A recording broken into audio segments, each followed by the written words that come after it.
¿Qué es el verdadero bienestar? Creo que todos nos hemos hecho esa pregunta alguna vez en la vida. Permítame compartir con ustedes cuál ha sido mi experiencia respecto a este tema. Siempre he creído en la magia de las estrellas. Desde niña, después con mis hijos y ahora con mis nietos, cuando atrapamos esa primera estrella que aparece al caer la noche, unos segundos antes de que salga la segunda, cerramos los ojos y pedimos un deseo con todo el fervor y la auténtica conciencia de que se va a cumplir. Las estrellas pueden transformar vidas. Basta recordar cuando éramos niños en kinder y llegábamos a la casa con una estrella pegada en la frente. Esa sensación de la goma y la frente endurecida y el sentimiento de sabernos buenos. Es como si la belleza de las estrellas en el infinito, de pronto al ponértela en papel en la frente, hiciera resonancia con tu propia belleza. El otro día Valentina, mi nieta de 2 años, no se quería bañar. Esa tarde había llegado del kinder con una estrella en la frente y le decía a su mamá, mamá, es que se me va a caer. Y eso me recordó cuando yo también era niña y te quería que esa sensación de la estrella puesta en la frente durara para siempre. No duró para siempre, solo fue en el kinder. Porque una vez que entré a primaria, fui pésima en los estudios, pero bueno, de hecho, la última o penúltima de mi salón de clases. Fui pésima para los deportes. Bueno, fui pésima hasta para entregar esos mantelitos del Día de las Madres que había que hacer el 10 de mayo. Siempre era la última en entregarlo. Mi autoestima durante mi época de primaria fue muy, muy mala. Yo me sentía una niña inexistente, me sentía una niña transparente. Y lo que me acabó de dar la estocada fue cuando a final de quinto de primaria me entregan mi boleta de calificación y veo que está cruzado en rojo un letrero a lo largo de toda de la boleta que decía reprobada. Sentí una enorme vergüenza de ser la única de mi salón que me quedaba. Además del enorme pavor que tenía yo de ir a enseñar esas calificaciones a mi casa. Esas dos cosas me hicieron esconder la boleta por unos días hasta que, por supuesto, llegó el domingo 9 de la noche y no me quedó otra más que dar la cara. Fui al despacho donde mi papá grababa su música y con el estómago encogido le puse la boleta sobre la mesa. Mi papá dejó de hacer lo que estaba haciendo, la vio, se quitó los lentes, se me quedó viendo y me dijo: ¿por qué, Gaby? Si tú puedes con esto y más. Además, quiero decirte que en la vida las calificaciones no importan. Lo que importa es que pongas todo tu corazón en todo lo que hagas. Y lo decía alguien que sin estudio alguno había logrado sacar adelante la familia y darnos una vida digna. Después me pidió que rodeara su escritorio. Me paró frente a él, me tomó de los brazos y me dijo: oye bien lo que te voy a decir, y quiero que nunca se te olvide. Tú naciste con estrella. En ese momento me inundó un mar de confusiones, porque primero, el alivio de no sentirme regañada. 2, un profundo agradecimiento por ese voto de confianza que mi papá me daba. 3, me sentí con un peso en los hombros, en que yo decía, ya tengo suficientes problemas, ahora tengo una estrella, ¿cómo se maneja? Y además un enorme compromiso de tener que regresarle, querer regresarle ese voto de confianza. En ese momento no sabía cómo lo iba a hacer, pero sí sabía que no podía fallar. Y por último decía, si tengo una estrella, ¿dónde he estado? O sea, ¿dónde en mi vida he estado? Porque no ha aparecido. Nunca voy a olvidar ese primer día de mi segundo o quinto año de primaria, cuando parada en las filas para entrar a clases, yo parada en la fila de quinto y junto a mí todo mi salón de clases parado en la fila de sexto. Qué mal me sentí morir. Y en ese momento me acordé de la estrella de palabras que mi papá me había puesto hace mucho en la frente. Hace unos meses, había sido unas semanas en la frente. Y a partir de ahí empecé a nacer, empecé a crecer, empecé a sentirme segura de mí misma, empecé a tener mejores calificaciones, incluso empecé a ganar competencias de natación. Y cuando me di cuenta que yo obtenía esos logros, también obtenía la mirada y el reconocimiento y la aprobación de mi papá.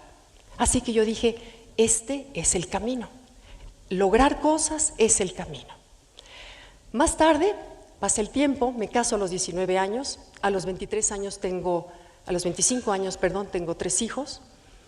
Pronto estaban mis 2 hijas en el kinder, el bebé en la cuna, la comida en la estufa, la casa limpia y yo con una enorme energía reprimida, contenida, que buscaba salida. Yo sabía que podía hacer algo más, pero ¿cómo canalizar esa energía si no tenía una carrera profesional? Nunca había sido buena para los estudios, pero además me casé a los 19 años, así que esa pregunta en donde yo me imaginaba llegar a una entrevista de trabajo y que me dijeran, ¿qué sabe usted hacer? Pues nada. Sé hablar inglés, eso es todo lo que sé. Y esa pregunta me provocó un insomnio de 4 meses que en verdad no se lo deseo a nadie, porque con 3 hijos chiquitos y un marido en sus 30, verdaderamente era así como difícil de llevar. Y de pronto, por casualidad, y yo digo que la casualidad vino de allá arriba, encuentro cómo canalizar mi energía. A partir de ahí me convierto en una voraz autodidacta. Empiezo a leer cuanto libro llega a mis manos, me inscribo en clases, cursos, seminarios, viajo a conseguir distintas conferencias. Era verdaderamente hambre por aprender. Y convierto mi carrera en una forma de lograr, de mostrar, de conseguir mi propio respeto, pero sobre todo para seguir abonando en esa cuenta de débito que yo tenía con mi papá.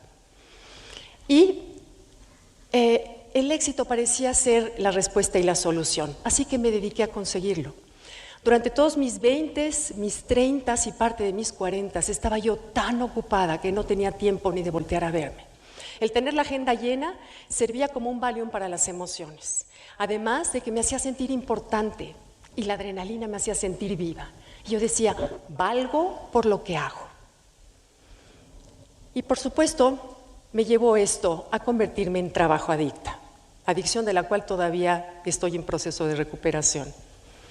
Y ese ser trabajo adicta, en un momento de mi vida, durante ese tiempo, escribí 10 libros en 10 años, escribía al mismo tiempo en periódicos, en revistas, trabajaba en radio, hacía cápsulas para televisión, viajaba por lo menos 2 o 3 veces a la semana dando conferencias en distintos estados de la República, además, por supuesto, de llevar mi casa, mi esposo, mis hijos.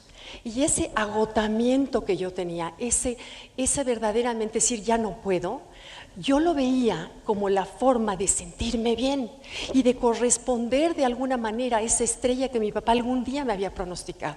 Yo decía, esto es lo que se debe de hacer. Qué equivocada estaba.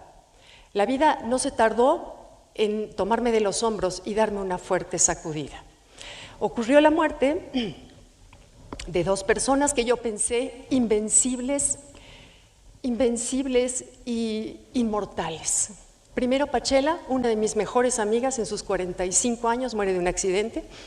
Una mujer que era perfecta en todo. Al poco tiempo, mi hermano Adrián, de 41 años, muere en otro accidente. Mi hermano menor, el hermano con el que todos más nos identificábamos, nos divertíamos, nos reíamos. Y de pronto esas 2 muertes me hicieron darme un frentazo en la pared, así. Y aprendí muchas cosas. Primero me di cuenta de lo definitiva y no negociable que es la muerte. Esos momentos de convivencia felices que yo creía que iban a ser para siempre, se habían ido. Eso verdaderamente decía, ¿cómo? No está. ¡Pum! Se fue. Número 2, me di cuenta también al ver la cantidad de gente que fue a las misas, a los funerales de los 2, de Pachela y de Adrián, pero de verdad, miles, quienes están aquí y estuvieron en ese momento podrán corroborarlo. Cantidad de gente que estaba verdaderamente conmocionada y conmovida por la partida de los 2. Ahí me di cuenta de por qué la gente te quiere.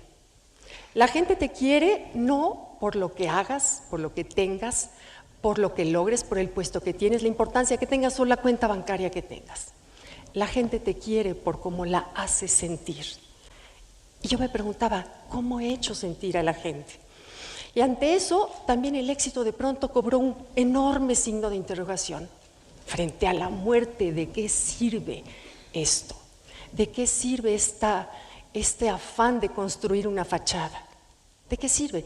Qué cierto es aquella frase que dice que hay que repartir invitaciones a nuestro funeral.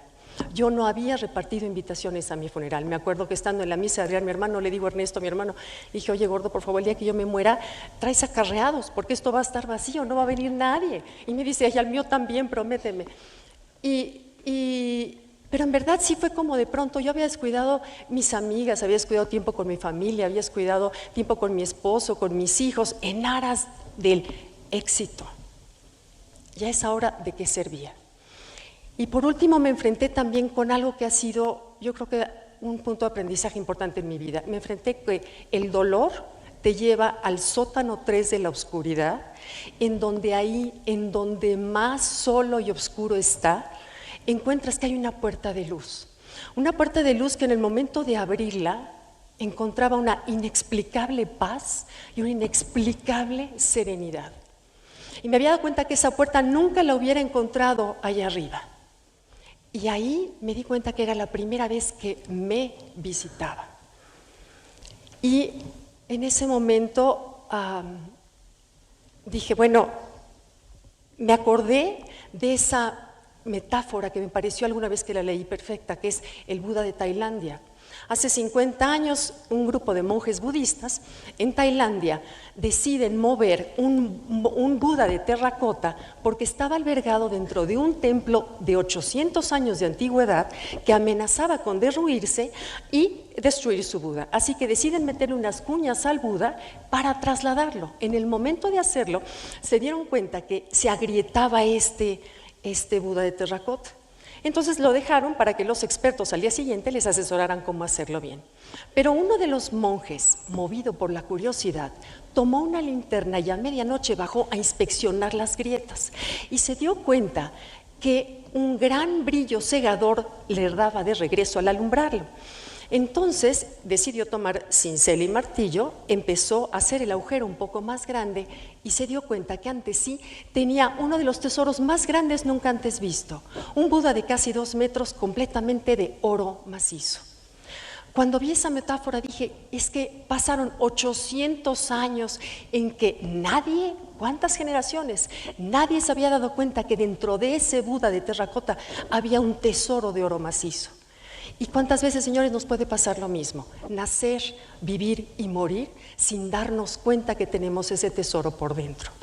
Cuando pienso en los niños de hoy, cuando pienso en esos adultos, esa vida de adultos que tenemos hoy, en esa persecución de lo efímero, y cuando veo las estadísticas de la OMS donde nos dice que 121 millones de personas viven hoy con depresión, que más de 1 millón de personas se suicidan en el mundo, pienso que a lo mejor que quizá esas personas nunca tuvieron de niños alguien que los viera a los ojos, les pusiera una estrella en la frente y les dijera, creo en ti.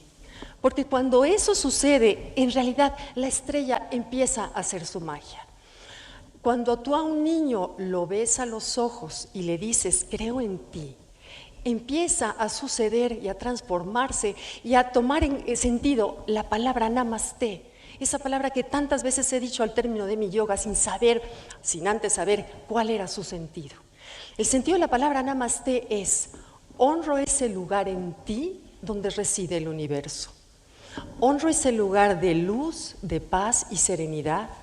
Y cuando tú estás en ese lugar en ti y yo estoy en ese lugar en mí, juntos somos uno. Ahí es en donde está, en ese lugar es en donde está el verdadero bienestar. Y ese alguien que los niños del día de hoy esperan, tienen la esperanza de que le pongan esa estrella en la frente, ese alguien somos tú y yo. Si nosotros, cada uno de los adultos en este mundo el día de hoy, pusiéramos una estrella en un niño, les aseguro que las estadísticas en el futuro serían completamente diferentes. Te invito a preguntarte, ¿a quién le voy a poner una estrella? Para que la magia comience. Yo por lo pronto me llevo el compromiso, adquiero el compromiso de ponerle una estrella en la frente a Valentina, mi nieta, que la acompañe por siempre, con la que se pueda bañar cuantas veces quiera, sin temor a perderla. Y les pregunto, ¿tú Cada uno, tú, ¿a quién se la vas a poner? Muchas gracias. Gracias, Gaby.